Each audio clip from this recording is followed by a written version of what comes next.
Okay, we're going to go ahead and call the committee back to order. Next up, we have Senate File 1555. Senator Nelson, please start when you're ready. Thank you, Mr. Chair. I would like to lay Senate File 1555 over for possible inclusion in the omnibus bill. And I'm very glad to be here today to present this bill. I just want to remind, certainly this committee knows for sure, but actually before I do that, I want to thank the co-chairs or the co-sponsors of this bill as well. That'd be Senators Uyghur, Senators Torres Ray, and Senator Abler. So I do thank you all for that great support. And members, the reason we have Senate File 1555 before us today is because, well, there's several reasons. As this committee knows, it's probably written right on your agenda. Education is the great equalizer. It's the moral issue of our day, it's the ethical issue of our day, and it is the economic issue of our day. And we are here today with Senate File 1555 because we in Minnesota like to lead in a lot of different lists. But unfortunately, members, we have continually led on a list where we ought not be. And that is a list of having the highest achievement gap. Members, we have the highest achievement gap or opportunity gap in the nation. And we all know that that is not acceptable. We cannot continue to just talk about it. We cannot continue to say it just shouldn't be. This Senate file is before us today because it is time that we take some concrete steps to actually work to lower that achievement gap. One way to do that is to make sure that we have more teachers of color in our school districts. Currently, we have about 4% of our teachers are teachers of color.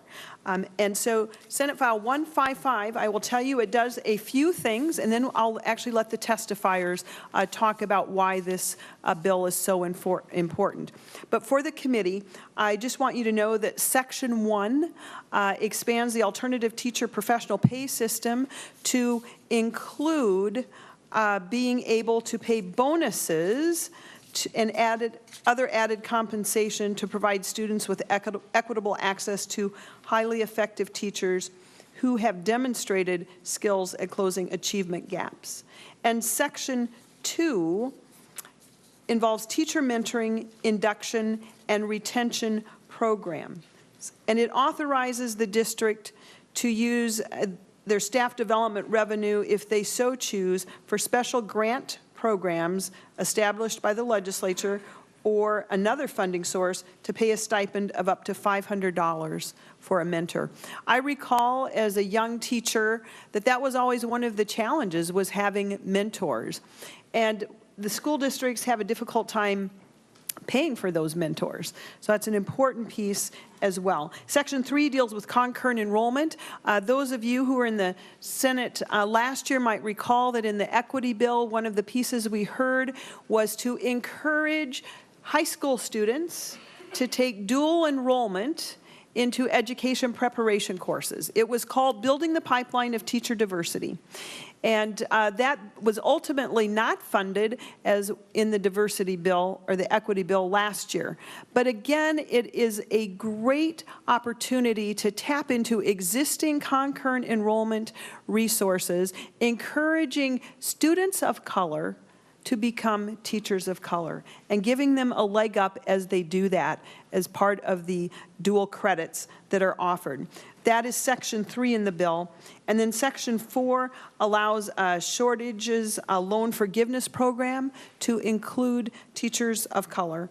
Section 5 deals with the collaborative urban educators program. However, it is being changed to the collaborative urban and greater Minnesota educators of color program. We have students of color and need for educators of color throughout this state, not just in the urban area. And then lastly, members, Section 6 expands the Grow Your Own Pathways to Teacher Licensure, and it authorizes districts and charter schools that have more than 25% students of color to participate in the Grow Your Own grant program. And then lastly are the appropriations. So, Mr. Chair, if I might call upon the testifiers, or if you would like to, I'd like to turn it over to them, please. Thank you, Senator Olson. First on our agenda is, or Senator Nelson, first on our agenda is Mr. Olson from the Minnesota Indian Affairs Council and students from the Equity Alliance of Minnesota Youth Executive Board. Thank you, Mr. Chair, members of the committee. Dennis Olson, Executive Director of the Minnesota Indian Affairs Council. Appreciate the opportunity to offer support on behalf of the bill on behalf of the Indian Affairs Council today. Thank you, Mr. Chair. For the record, my name is Violeta Hernandez, and I am the Legislative Liaison for the Council on Latino Affairs. Kade Wallace with the Council of Black Minnesotans. And Mr. Chair and members of the committee, my name is Sia Her, and I am the Executive Director at the State Council on Asian Pacific Minnesotans. Glad to be here to speak with you about Senate File 1555. Mr. Chair. Thank you. And I'm sorry, I read the agenda wrong earlier, so, but thank you for being, welcome to the Senate, and please start your testimony when you're ready. Correct. Mr. Chair, members of the E12 Finance Committee, the state ethnic councils and the Minnesota Indian Affairs Council would like to express their strong support of Senate File 1555. In your folders, you will find a joint letter of support from our councils. As state agencies, we are charged with advising you on behalf of ethnic and racial minority Minnesotans who collectively represent 19% of the state's population. While each of our council's constituent communities are widely diverse in history, culture, assets, and challenges, our communities have shared issues of concern. Two of these issues are the achievement gap and the shortage of teachers of color and American Indian teachers. These two issues are interconnected and affect each other. Research shows that teachers of color overall improve achievement, especially for students of color. However, while Minnesota's student body is 31% students of color and American Indian, only 4.2% of the state's public school teachers are of color and American Indian. Specifically, there are currently only 2,541 teachers of color and American Indian, including 973 Asian Pacific Islander, 690 African American, 629 Hispanic, and 249 American Indian teachers. These issues not only impact our specific communities, but the whole of Minnesota as we seek to maintain a competitive economy, skilled labor force, and quality of life in the face of changing demographics and an increasing number of retirees. We thank Senator Nelson for her leadership on the issue and urge you to also support the comprehensive proposal in Senate File 1555. Thank you for your time. Thank you.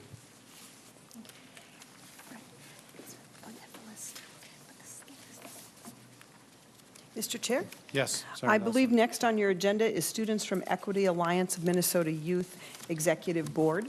Oh, do we have more testimony? Oh, yes. I We didn't know. definitely do. Did any, I was just wondering if anybody else wanted to testify. Just say a few words.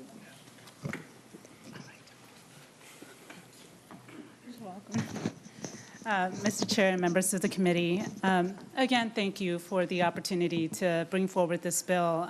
We at the Asian Council are very excited about the provisions within this legislative proposal.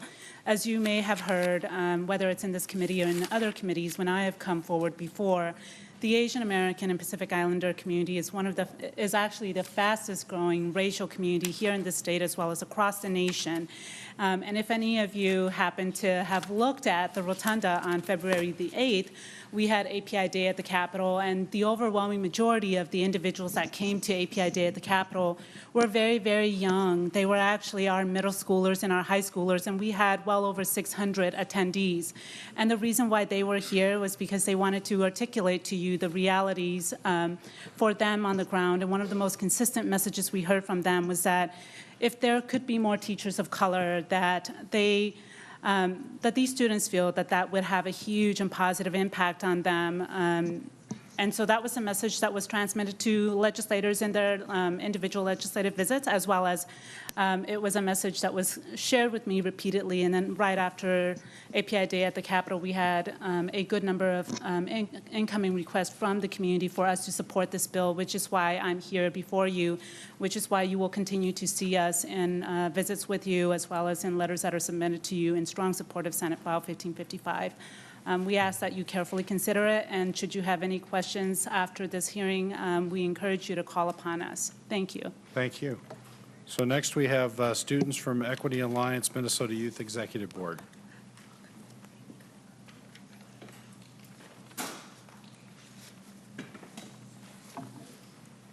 Welcome to the Senate. Please state your name for the record and begin when you're ready. Thank you. Chair and members, my name is Kamal Suleiman. I'm a senior at Woodbury High School, and I've been a student in South Washington County School District since about the 6th grade. During my entire educational experience, I've had a grand total of 2 teachers of color, both of them currently teaching at Woodbury High School, and I appreciate their presence more than I can say in this short amount of time. I find so much comfort in being able to say Assalamu alaikum, which means peace be with you, to my Muslim biology teacher, to share little nods and smiles with her in the hallway. And I'll never forget the way she pronounced my full name perfectly on the first day of school without hesitation. That never happens. And I also have a Chinese teacher from Taiwan, and she's able to connect with so many of my Asian friends and consistently create spaces for them to hang out and form a strong community in a way no other teacher really could. And I think these teachers' ability to connect with their students on such fundamental levels is inherently tied to their individual backgrounds. While any teacher can implement culturally relevant pedagogy and create meaningful relationships with all their students, the depth of connection created by a shared lived experience and common background cannot be replicated. For many marginalized students, including myself, we've become so used to being different and separate from the people running our schools that it's a fact of life. I personally got to the point where I feel like I was academically propelling myself forward despite my environment rather than because of my environment, as it should be in a school. And I think the examples I provided earlier of my biology and Chinese teachers represent the times when that feeling is eased. And if the presence of just so few teachers of color can make such an impact in my school, which is rapidly diversifying, by the way, imagine if there was like proportional representation. When I read the proposed bill that we're discussing, I was impressed because if I were to create a list of my most optimistic goals for the future of Minnesota public schools, it would be remarkably similar to this bill. And I think if marginalized students began school with programs like these in place, they would be so much more likely to feel genuinely supported than previous generations could have imagined, including mine. And I hope you all see the importance of supporting this type of legislation and will continue to support it. Thank you for your time. Thank you.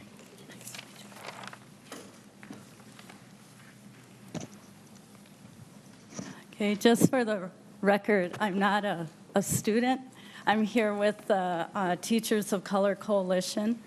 My name is Michelle DeZille. So good afternoon, Chair, members. I'm a parent in the Stillwater School District and former teacher in public and private schools. I left teaching due to unsupportive climate and budget cuts. I felt unwelcome, and my race and culture seemed like a deficit to the white administration and staff. However, I felt like my contributions were valued by my students' parents, and that sustained me. I'm standing for racial equity in employment and educational equity for students of color. I want systemic change. I've experienced Minnesota's K through 12th grade system as a brown-skinned girl, and now as a mixed racial woman who identifies as African American. I found over my lifetime the consistency of unwelcoming educational spaces for people of color, as well as the prevalence of viewing communities of color from a deficit lens. Mentoring programs are needed for teachers of color in these predominantly white spaces. Please support Senate File 1555 because I want systemic change for my daughter and son's generation, as well for future generations. Chair, due to the time constraints that do not allow me to share all of my thoughts, I have copies of an additional written statement. Thank you.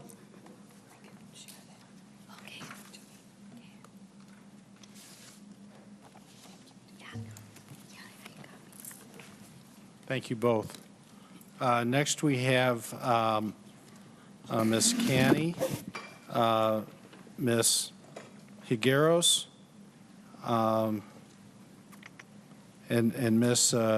Brown, I hope I pronounced this right, Guin?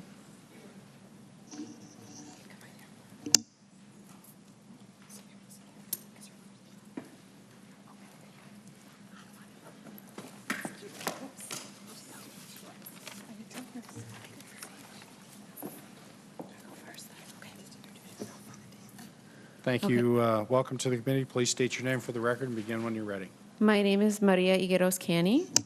Chair and members, good afternoon. I am an English as a second language teacher in the Osceola area schools.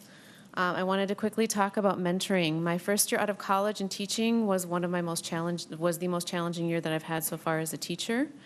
As a brand new teacher to the profession, I often felt overwhelmed and lacking in experience. Having a mentor would have greatly helped me navigate the process of being a new teacher. As a teacher of color, whether new to a district or new to teaching, we often feel isolated. Providing teachers of color with mentors, I believe, would help reduce these feelings of isolation, encourage school connections, and help in teacher recruitment and retention. I also wanted to speak quickly on loan forgiveness. I currently owe more on my student loans than I do on the mortgage for my house. For most educators, just the reward of teaching and shaping children into kind and responsible adults is what motivates us. We are in this to shape a more fair and just educated world. While we enjoy and reap great personal fulfillment from our work, we still have responsibilities, mortgages, and rent to pay.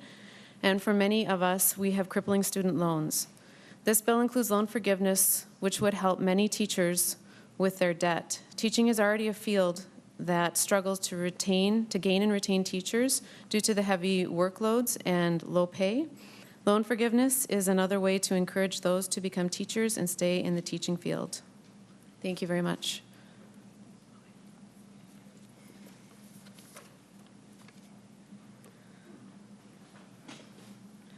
Good afternoon, Chair and members. My name is Carmen Higueros, and I am an English language learner teacher for the Osceola area schools. And throughout my last 6 years as a teacher and 5 years before that as a paraprofessional, I have seen the importance of providing my students of color with mirrors so that they can see themselves. And I feel that it's really important that I provide those mirrors so that they believe that they can achieve and aspire to be teachers when they grow up. Having gone through an educational system with 1 to none educators of color, that was a very impactful experience for me. And to not have those mirrors myself was very difficult. I can also say that for me personally, I can see the connections with my students that I have now. For me, with my students of color, and especially specifically my Latino students, and with their families, I can see the connections instantly with being able to speak the same language, with having similar cultural experiences. When they come to school, they seek me out first for any kind of assistance that they need.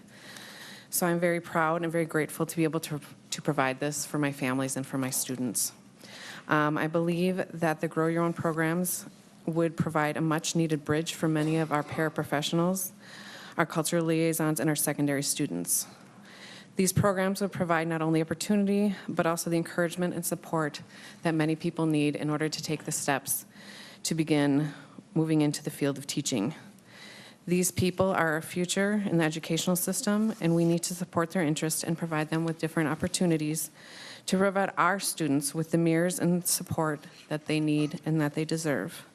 Additionally, in your packets, our superintendent, Kate McGuire, was not able to be here today, but she sent a letter So you should find that in your packets. And thank you so much for your time, and thank you for listening.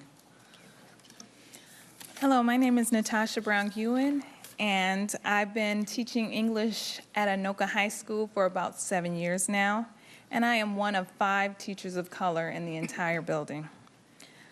When I think about this bill, I think about what brought me into teaching in the first place, and when I look back, I think about my childhood and my 5th grade teacher, Ms. Smith, in particular. She was a powerful presence that really motivated me to become the teacher that I am today. It was my 5th grade teacher, very compassionate, hardworking, and she looked like me. I had no idea how this experience within the Chicago Public Schools and having teachers of color surround me would be an impact and lead me to be the teacher I am today, but it has been that indeed. Somehow, seeing teachers of color helped me be proud of my identity and not letting any barriers such as race, gender, or my socioeconomic status limit me. It is so important for students to see teachers who look like them in the communities and in the institutions within their surroundings. My teachers connected with me, and it was an authentic and sincere connection. Just before I obtained my teaching license, I went back to my old school in Chicago, Illinois, Cone Elementary School, and thanked my past teacher, Mrs. Smith. She had not only stayed at the same school, but she had become the building principal. And so when I think about those impactful teachers that led me to my decision to become a teacher, I'm the advocate in my classroom. I tell students to simply close their eyes, and I ask them to envision. I say, think about, if you have gone to school for this many years leading up to 9th grade, and you rarely, if at all, saw teachers who look like you, let that be an indication that you're needed in this field. Please consider supporting this bill with as much money as possible given your budget. It is a need that isn't going anywhere. Our society is becoming more diverse, and the need has been greatly reverberated throughout our communities and our students. Thank you kindly. Thank you. Next, we have Whitney McKinley, Nanette Masagi, and Sally Boss. And I would just ask testifiers, it's my understanding that a lot of the testifiers kind of came together, and I'm hoping if we've got testimony that's already been given that we can skip ahead, and because we are running out of time. So thank you, Ms. McKinley. Please state your name for the record and begin when you're ready. Great. Mr. Chair and other members of the committee, thank you for having me today. My name is Whitney McKinley, and I'm very excited for the opportunity to quickly talk to you about why I believe this bill is so important, both as an assistant principal, 2016 Teacher of the Year finalist, and most importantly, as an educator of color. As the people who've spoken before me have so eloquently covered, we know that increasing teachers of color in our classrooms will have a positive impact on our students and their performance. What I'd like to talk to you about today is why this bill is so important in order to enable us to be able to do that. I work currently in Minneapolis Public Schools for a charter school with strong performance academically, and one of the most challenging problems that we've had over the last 4 years is how to increase our teachers of color population and how to retain them. That's why I'm particularly interested in seeing this bill move forward, especially around the ability to increase grow your own programming. Currently, my school exceeds the expectations in terms of having 42% staff of color to 100% student of color student body. However, if we look at our paraprofessionals, we have 100% paraprofessionals of color, and they are some of the people who have the strongest, most impactful relationships with our students. The issue is, as I spoke with one of them earlier today, being able to provide them with the support to get them licensed and into the classroom. So when we look at increase and grow your own programs and pathways, we are almost entirely guaranteed to be able to increase that number of educators of color in the classroom. I'd also like to echo what some of the people before me have spoken about in terms of Section 2 on page 3, teacher mentoring, induction, and retention. While I mentioned we have 42% staff of color, we've also lost 3 staff of color this school year. And then we're fortunately able to reintroduce new employees of color to fill that gap. However, we continue to struggle with retention, and I believe a key part of that is a lack of the ability to provide mentorship for our staff of color. So again, as I mentioned before, while we all understand that the experience, the ability to relate on a community-based level with our students is the key to why teachers of color are important, this bill allows us the facility to be able to do that as administrators and as educators in our field.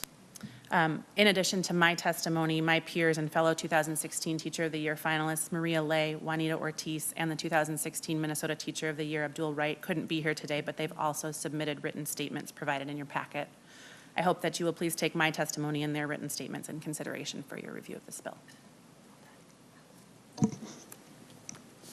Thank you. Please state your name for the record and begin when you're ready. Hi, my name is, thank you, Mr. Chair and committee members. My name is Nanette Masagi, and I'm the director of the Collaborative Urban Educator, or CUE program, at the University of St. Thomas here in St. Paul. I'm also a mixed-race woman of African-American and Cherokee descent, and support this bill. Over the years, I only had one teacher of color, Mr. Barsness from Bemidji, and I remember him warmly in my heart. Since 1992, CUE has had exceptional results that we are very proud of. 437 participants have completed our program, and 48 students are currently enrolled. More than 85% of current students are persons of color, and 80% of our overall program alumni are people of color. 76% of our CUE graduates are still in the workforce, teaching in 125 schools in at least 24 different school districts. We are so grateful that the state of Minnesota has been a consistent financial partner in these efforts, and that Senate File 1555 includes a generous increase in funding for fiscal year 2018. We also like this idea that this bill would create a separate competitive grant program to enable new schools and programs to take a more active role in recruiting and retaining teachers of color and American Indians. However, we are concerned with some of the language in Senate File 1555, which appears to eliminate our appropriations and move all of the funding to a competitive grant program by 2021. While we are confident in our program's efficacy and proven results, a competitive grant process would create uncertainty for our students, jeopardize our ability to recruit the best and the brightest to become teachers, and ultimately undermine the entire goal of the state's grant program, which is to increase the number of teachers of color and American Indians in Minnesota. St. Thomas's CUE program and the other named grant recipients have taken upon ourselves to develop programs that specifically focus on recruiting and retaining teachers of color and American Indians. We have invested significant amounts of our university's own resources and leveraged private dollars to ensure these programs continue to have the results to prove their worth. In fact, the 4 institutions that are named in this funding are responsible for approximately 25% of all the teachers of color in this state. We have provided an outstanding return on the state's investment, and we would urge the committee to ensure that our programs are able to continue to help the state of Minnesota increase its number of teachers of color and American Indians by protecting our modest annual appropriations. Thank you very much. My name is Dr. Sally Boss, and I have met many of you over the years. I have been a teacher, a professor for 15 years, and director of the Southeast Asian Teacher Program at Concordia University, St. Paul. This program, as Nanette has mentioned, together with these 4 institutions, we prepared 25% of the persons of color who are teaching in Minnesota schools, and we are thrilled about that. We do also at Concordia have some concerns about the competitive grant process, because for 20 years, SEAT has been a very grateful recipient of the funding. And last year actually had the opportunity also to have an amendment to work on a pipeline program to bring Hmong students from a suburb program into the SEAT program. And the SEAT program is a 4-year baccalaureate licensure completion program.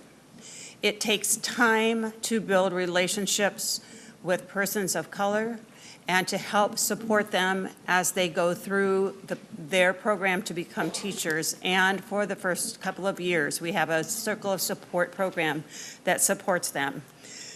We want to make sure that we bring before you just a quick little note from a person named Vivian Osuji, who is from Nigeria. Most of you probably think that our program is only for Hmong students, but now it's much broader than that, and we have people from all around the world that are in that program. And Vivian says, I'm so very grateful to Minnesota legislature for funding the SEAT program. I've been longing to be a teacher. I wanted a teaching license, but funding was a major obstacle for me. I don't want to imagine the burden of paying the tuition and buying books for my courses without this grant. I can't thank each of you enough for the way that you have provided this funding, and we look forward to seeing that be expanded.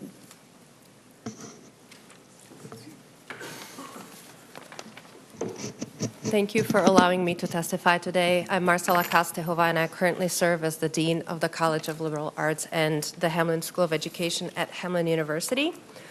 Hamline University's Center for Excellence in Urban Teaching has been in place since 1996, and during that time we have prepared about 250 teachers and administrators of color and trained about 900 new and non-traditional teachers in effective strategies for the diverse classroom.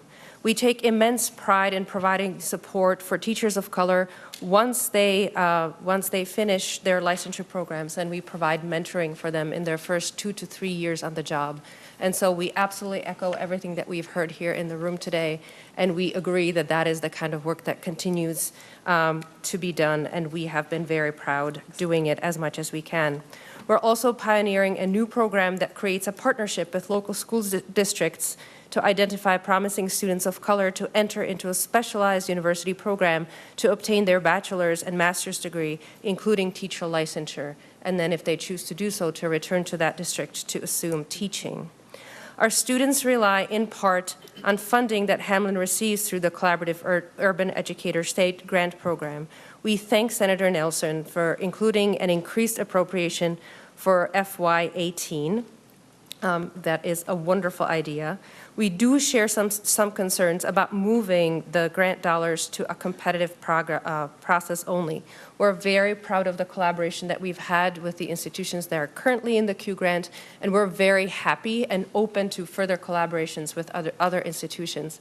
But one of the things that is important to understand is the work that we do supports students for about 5 to 6 years. So it is, most of them are part-time, most of them are working adults. It takes them a while to finish licensure, and then we're committed to supporting them for 2 to 3 years. And so thinking about potentially moving to an annual competitive process would really disrupt this ongoing work. But we are very excited to support this bill and its work in any way that we can. I thank you for your time. Thank you. We're running short on time. I'm asking the testifiers to please keep their remarks very, very brief. If it's already been stated, some of the stories are very compelling, but we need to wrap this up. So please shorten your presentations, and if you can, try not to restate what's already been stated. So thank you and welcome to the Senate. Please state your name for the record. Good afternoon. Thank you. I'm Margaret Finders. I'm chair of the Department of Education at Augsburg College, where I thank you for continuing the support of CUE.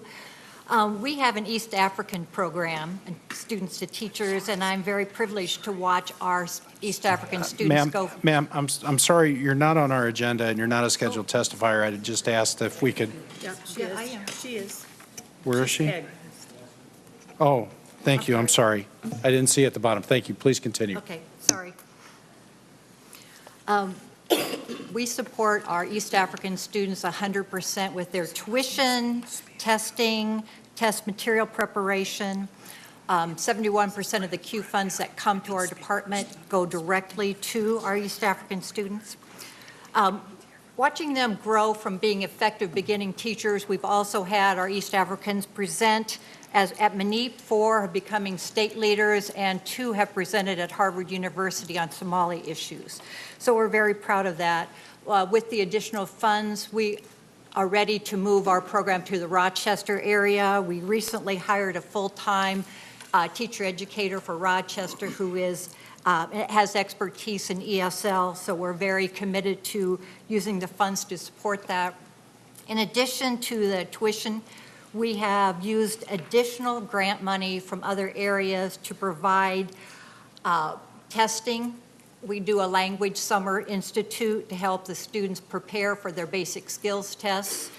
We have invited our collaborators to be able to come, so we're actively involved in collaborative efforts to participate in those events. We have faculty very committed to this work who recently presented at the National AACTE Conference on Diversifying the Teaching Force. So again, providing support for our East African students to have the tuition scholarship funds is vital. As we all know, finances are essential, but the testing is equally important to meet the basic skills tests. And I would just advocate that the committee will continue to support the Q funds beyond 2018. Thank you. Senator Nelson, your final testifiers. Thank you, Mr. Chair. Yes, actually, there were two incredibly important people that I want the committee to hear from that were on the agenda here, item 5, it looks like. And I'd like to introduce Brett Grant with the Coalition to Increase Teachers of Color and American Indian Teachers in Minnesota. Thank you. Good afternoon, Mr. Chair and members of the committee. My name is Brett Grant, and I serve on the core steering committee of the Coalition to Increase Teachers of Color and American Indian Teachers in Minnesota. And I just want to state that this coalition was founded by 40 people from K through 12 schools, various colleges, and community organizations a little over a year ago. And today we now have nearly 800 members from more than 150 different schools, districts, higher ed institutions, and community organizations from throughout Minnesota. And Mr. Chair? Yes. If I might introduce then Paul Spies, also with the Coalition to Increase Teachers of Color and American Indian Teachers in Minnesota. I would like the committee to know that Mr. Spies has worked very long and hard, many hours, on the draft that you see before you today. It is not how it started out, but as we worked through what we were trying to achieve within the parameters of existing resources in some cases, additional resources in others, and within our existing structure, I am very happy with the bill that you're seeing before you today. But I do want you to know that it was an immense labor of work and dedication, and I want to thank publicly Paul for his leadership in that. Mr. Chair, members, my name is Paul Spies, and I'd like to thank Senator Nelson for her leadership and impassioned remarks to begin the hearing today on this bill. We have a companion bill that was introduced today in the House, House File 2077, just so that you know that for the record as well. So as you can see in the audience, by the tremendous support that we have and the testifiers and the list of endorsing organizations on the back of the bill summary that we provided, we're very encouraged by the support that we've been able to generate from a lot of different constituents groups. Our state's in a very deep hole in terms of the lack of teachers of color, and we need to get out of that. And what we've been doing to date has been likened to putting water in a bucket with a hose instead of what we need is an irrigation system like on a farm. We need a systemic approach. And Senator Nelson's bill does that. So we appreciate your help with this, and we've provided a one-page menu of appropriation options for you to consider with what kind of impact that would have. And we ask you to consider that as you look at your spending targets and what's possible this session. Thank you. Thank you. Senator Nelson. Thank you, Mr. Chair and committee. Thank you, and I want to thank all the testifiers who came today. Just briefly, committee, you do have also a number of handouts in your packet as far as support. You'll want to look at those. Certainly, I'll be looking at this different appropriations and what it might do. But let me just reiterate the things that you know. We have a severe teacher shortage in our state. We also have the largest achievement gap in our state. This bill tackles both, and it does so in a very thoughtful and meaningful manner. A couple items to note: the Grow Your Own, actually taking paraprofessionals, helping them move into the role of teachers, and that is our paras of color and teachers of color. Also working with students of color, helping them move into the teacher education early on as part of dual enrollment. So members, this is, I believe, a very thoughtful bill that actually can attack this need on a number of different issues. And I do want to thank the universities, Augsburg, St. Thomas, Concordia, Hamlin. They have been leading the way on this. They have done a great job.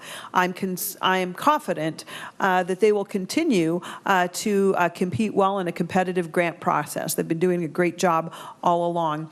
So members, I just thank you for your consideration, and Senate File 1555. Thank you very much. Thank you. And I'd like to lay that over for possible inclusion in the omnibus Senator bill. Nelson, I just wanted to let any members that had any questions before you renew your motion, ask them. So do any members have any questions regarding the bill? Senator Uyghur. Yes, thank you, Mr. Chair. Great presentation. Is higher education being consulted in terms of possible cooperation for underwriting? Mr. Chair? Yes, Senator Nelson. Senator Uyghur, as a former finance chair yourself, you are reading those questions exactly right. So we have not worked with the higher ed yet, but we plan to. Of course, we would like to have their participation in the funding of this as well. It's just a little too premature to speak at this point. Thank you. Senator Tomassoni. Thank you, Mr. Chairman. Senator Nelson, very good bill, as Senator Uyghur said. And can you comment on what other states are like that? So our achievement gap, I know, is very, very bad. But in other states that have a better achievement gap, do they have more teachers of color also with similar demographics as Minnesota? I don't. This may be one of those hypotheticals, but just out of curiosity, if somebody with a better achievement gap who has similar demographics than us, what's the difference in the teachers of color ratio? Mr. Chair. Senator Nelson. Thank you, Mr. Chair. Well, I will say no other state has the significant achievement gap that Minnesota does. So we are alone in that statistic. But Mr. Spies can answer some of your questions regarding what other states may be doing. Mr. Chair, Senator Tomassoni, Oregon is the best example of a state that's taken an initiative on a policy level and an investment level to increase teachers of color. And they've been doing that for almost 15 years, I believe. And now they're up to 10% in the state. But they're impressed by what we're doing in Minnesota in a short amount of time. And they're really a lead for us in terms of a similar demographic to try to address this. And research does show that teachers of color do make a difference in the achievement of students of color. Are there any other questions? Seeing none, Senator Nelson renews her motion to lay Senate File 1555 over for possible inclusion. Thank you, Senator Nelson.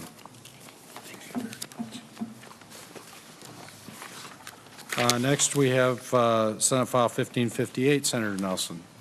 Thank you, Mr. Chair and committee members. I would like to move Senate File 1558 be laid over for possible inclusion in the omnibus bill. Go on, Senator Nelson, when you're ready.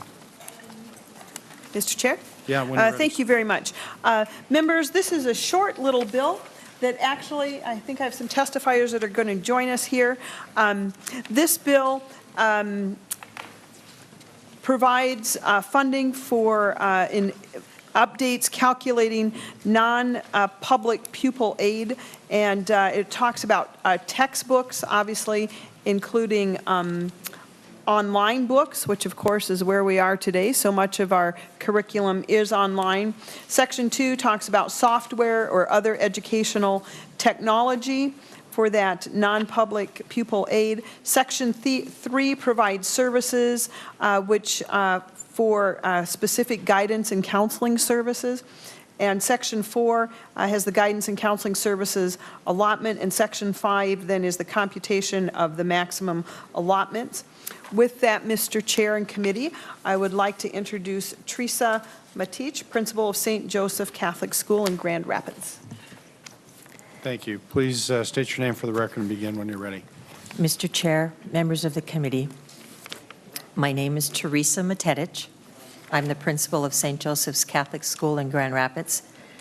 I drove down today from Senator Eichhorn's district. It was a lovely drive, I will tell you.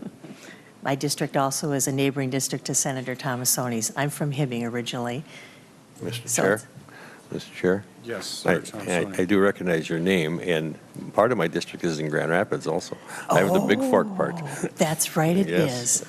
Very good. Thank you. Please continue. Our school currently serves 155 students in grades K-6, and in addition, we have a preschool that serves 35 students. Thank you for the opportunity to testify in support of Senator Nelson's Bill 1558. I believe that both components of this bill, which seeks to modify the calculation of non-public pupil aid to students, would benefit children directly.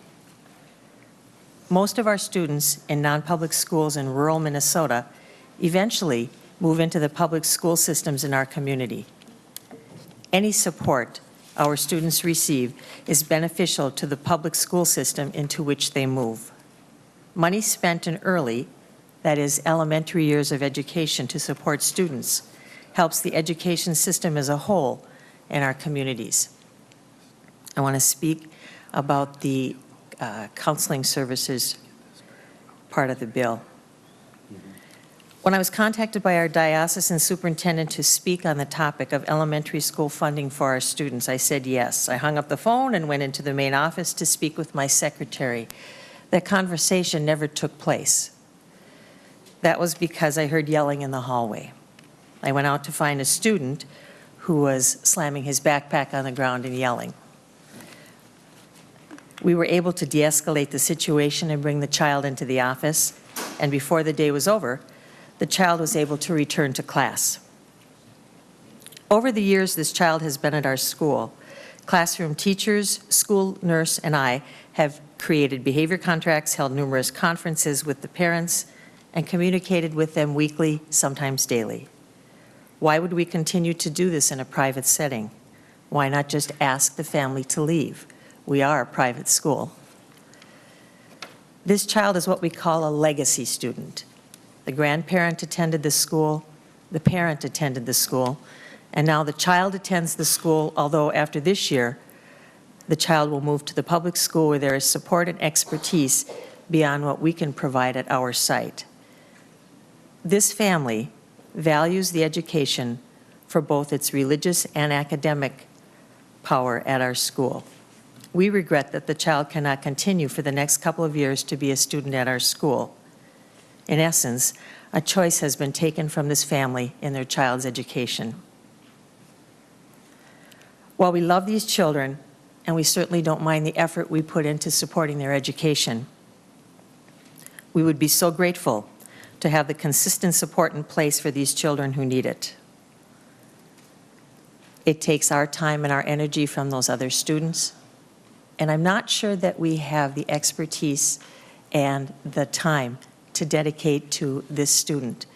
Thank you for anything you can do to support this particular bill, which, like I said before, benefits this child, some of our students, and the students that enter the public school system. It's well worth the financial effort.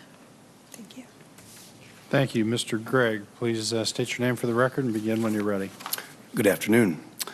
My name is Russ Gregg, and I'm the founder and head of school at Hope Academy, an independent school serving 500 inner-city students in the Phillips neighborhood of South Minneapolis.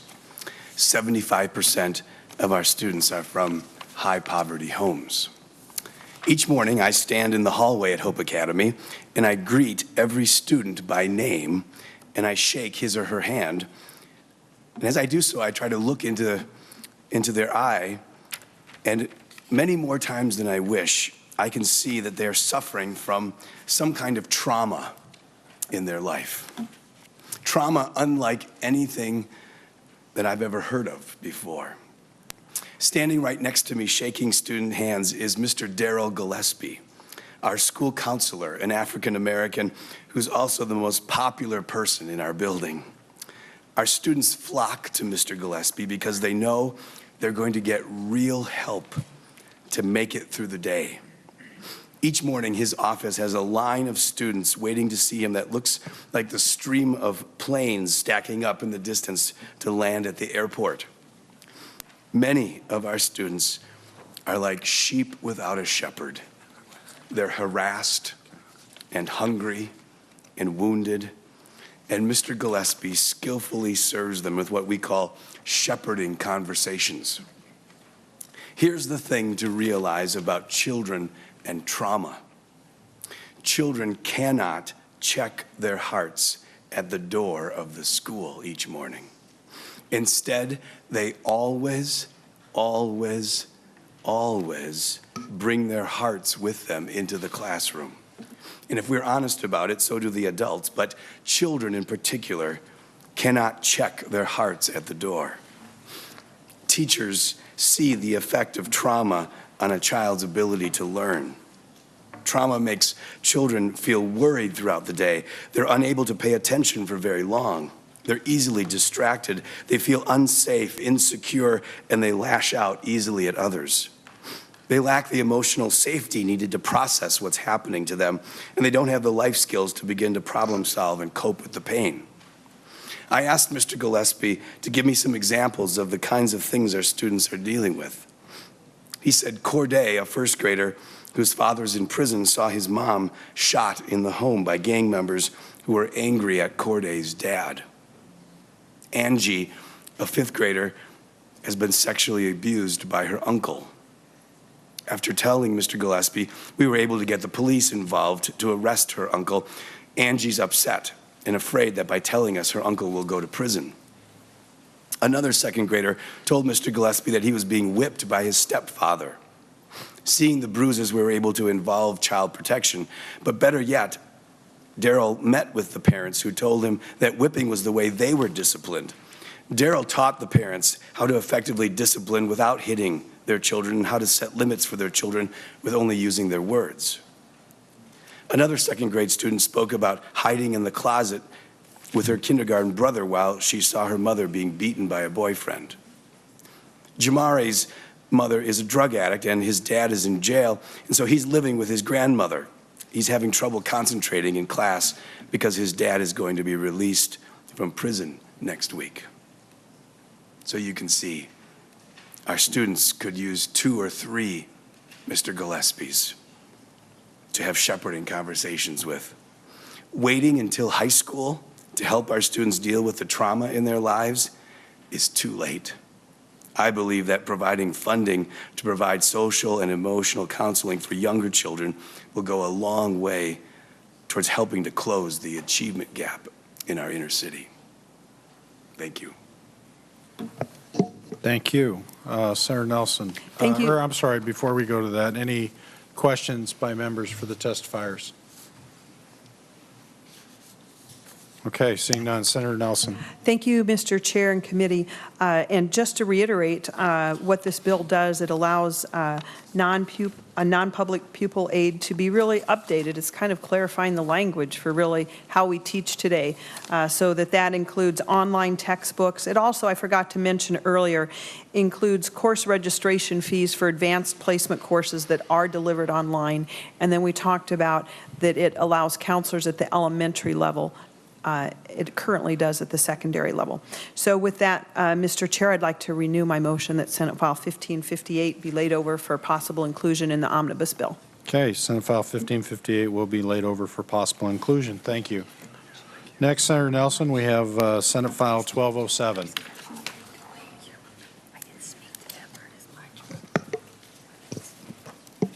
Please begin when you're ready. Thank you, Mr. Chair. I'd like to move Senate File 1207 be laid over. Whoops, is that the right one? Yes, Senate File 1207 be laid over for possible inclusion in the omnibus bill. Thank you, Senator Nelson. Please, whenever you're ready. Thank you, Mr. Chair and committee members. One of the things that we try to do is well, let me just tell you what this bill does first and then why it's important. Authorizing third-party reimbursement for special education evaluations. One of the things that we've heard about so much that I know you're hearing about from your school districts as well is the escalating costs of special education and the gap between what is paid at the federal level. And your school districts, and my school districts and school districts all across the state then are left taking general per pupil education fund money to cross-subsidize the unpaid for special education funding. Senate File 1207 looks at maximizing the other reimbursements possible for some of those special education services provided within our public schools. We started on this quest several years ago. Ms. Gilbert, I think it was when I was a freshman in the Senate. And we are still working to improve this. But then again, it is making sure that we are most efficiently getting funding for special education services from third-party reimbursements when applicable. And with that, Mr. Chair, I would like to introduce Mary Gilbert. Thank you, Mr. Chairman and members of the committee. I'm Mary Gilbert from the St. Paul Public Schools, but I just want you to know that this is not a St. Paul bill. This is a bill that will help every single school district in the state and all the regional co-ops who do special education evaluations. And given the time, in a nutshell, right now, if a district does an assessment or an evaluation and the student ends up with an IEP, it's a covered service. And what this bill is doing is it's simply saying that if we do an evaluation as part of the IEP process, regardless whether it ends up in an IEP service or not, it would be a covered service.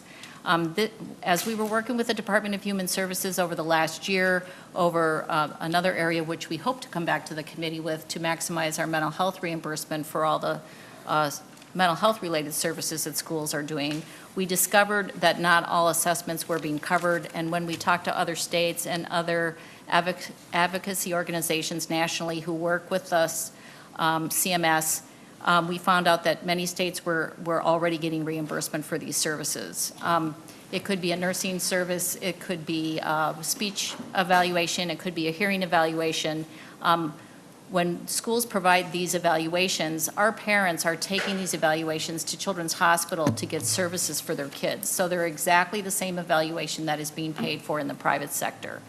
There is no state appropriation necessary for this. That's probably the only time you're going to hear that in this committee, that there's no state money that's needed. And that is because states like Minnesota use the special education categorical aid as the state match to draw down the federal dollars. So districts don't receive 100% of the payment for these. They don't under the current system, and the system's already in place. We receive 50% or what the federal reimbursement is for those services. Mr. Chair. Thank you. Senator Chamberlain. Yeah, thank you, Mr. Chair. Just to clarify, so you'd have to be under an IEP, correct, or have to get this? Is that correct? Mr. Chairman and Senator Chamberlain, right now, under the state and federal rules, a school district, if they get a referral for a student in special education, first has to do 2 8-week interventions in the classroom level to make a determination if they even get to the point where they need an IEP evaluation. So there is no incentive for school districts to do too many evaluations. So we have to go through all the due process first. We have to get permission from the parents. They sign all the documents before any assessments are done. Okay, all right. I was just thinking, I'm sorry, Mr. Chair, just a quick follow-up. Yeah. Just to clarify, I was thinking about, I think it's a great idea because it costs no money and there's another way of getting at this thing, right? Evaluations for others, and of course, I have a thing with dyslexic kids. So that's kind of where I was thinking that could go, but it probably wouldn't fall into that unless they had the IEP process, correct? So, Mr. Chairman and Senator Chamberlain, that's a great idea. I have a son who actually is ADD and has some issues with dyslexia. And when I brought him to Health Partners Clinic, they did hire a school psychologist to do an assessment evaluation and a social worker who did a follow-up. All of that was paid for. Now, in my son's case, he did not rise to the level that he actually needed an IEP, and instead ended up with a federal 504 plan. But again, it would have been the same exact evaluation that the school would have done. In this case, Health Partners got paid for the service. Thank you very much. Thank you, Mr. Chair. Thank you, Senator Chamberlain. Any other questions? Okay, seeing none, Senator Nelson? Thank you, Mr. Chair and committee members. Senator Nelson, before you begin, I was told by staff that we need to revise your motion that the bill needs to be moved to the Health and Human Services Committee. Thank you, Mr. Chair. Didn't they ask for it? Then I would like to renew my motion that Senate File 1207 be recommended to, just be re-referred to the Health and Human Services Policy Committee. Again, this will ensure that medically health-related evaluations will be paid for through other sources when possible, reimbursable through medical assistance, and it will ensure that education dollars are not spent on these health-related services.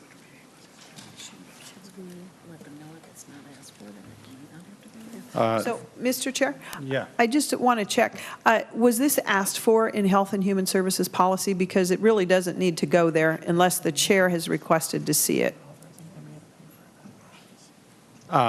Senator Nelson, I'm Mr. Chair. being advised that there may be potentially MA costs because we might have medical assistance paying for some of these evaluations. And the motion should be, Senator Nelson, to move it to the Health and Human Services Committee, not the Health Policy Reform. So I just want to make sure we send it to the right committee. Yes. Thank you, Mr. Chair.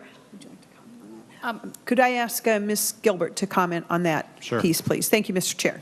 Mr. Chair and members of the committee, currently, the state does not put any state money into the medical assistance portion for school-related services.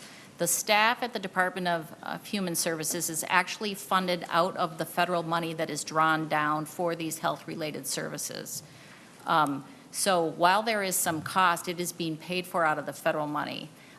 And certainly, I don't have any objection to having it go to the Department of Human Services, but at this point, no, I've shared all this information with the Department of Human Services. No one has raised any objections at this point. So,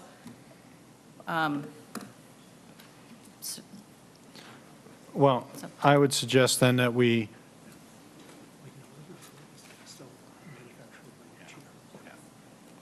so it's my recommendation that we go ahead and pass the bill out of this committee to Health and Human Services, and if they choose not to hear it, it can always be re-referred back to this committee. So Senator Nelson renews her motion that Senate File 1207 do pass and be referred to the Committee on Health and Human Services.